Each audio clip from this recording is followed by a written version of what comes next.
You're recognized. Thank you, Mr. Chairman and Ranking Member, and for holding this hearing today. And I also want to thank Secretary Shulkin and the rest of the witnesses for their testimony.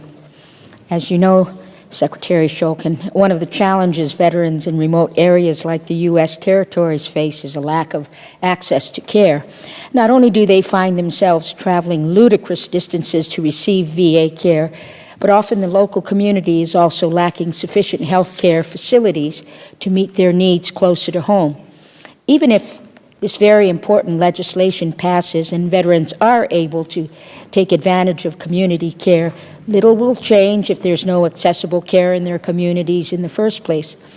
I have a few questions. I'm going to put them all out there. Yeah. Mr. Secretary, your draft legislation would allow the VA to coordinate and share resources with other federal agencies for the purposes of developing shared medical facilities. How can this be used for the benefit of our veterans in remote areas? Will this bill allow VA to develop or build upon medical facilities in the territories that meet care standards and allow our veterans to receive care close to home?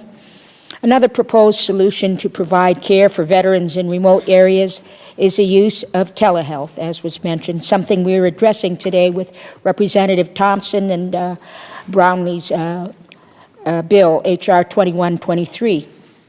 Mr. Secretary, VFW's written statement alleges that some VA providers are actually reluctant to provide telemedicine across state lines under the authority granted by an executive order. Similarly, AFGE's written statement for the record alleges that VA providers have serious concerns about risks to their state medical licenses, even if such authority were granted via legislation, and have received no assurances that VA would offer assistance to them if state licensing boards pursue disciplinary actions against them for violating state licensing requirements. Would you please respond to those allegations? Well, thank you for continuing to keep at this issue of providing our veterans in remote areas access. It's extremely important. These aren't easy answers, else we would have probably done it already, but we're as committed as you are to finding solutions. So working with the other federal facilities, as Congressman Custer had mentioned, absolutely we need to do that, and we are doing that with the Department of Defense and other federal agencies.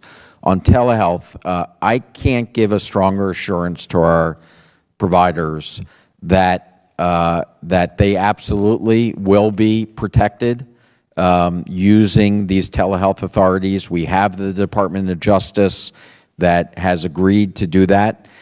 I practice from here in Washington to Oregon. I do not have an Oregon license. I have a Pennsylvania license and a New York license.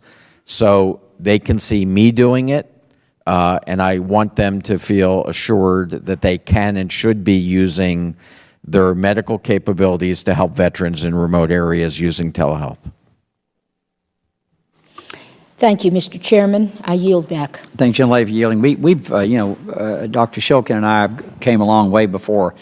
We used telephones to do health care, and we've done that for a long time, and we need to clear up, because we're going to have to clear up how Medicare compensates. That's a different discussion, and I think Ms. Brownlee's bill with G.T. Thompson, Congressman Thompson, really narrows the focus to the VA, and that's a great pilot program, I think, for the country to try it and see how it works. Totally agree with that.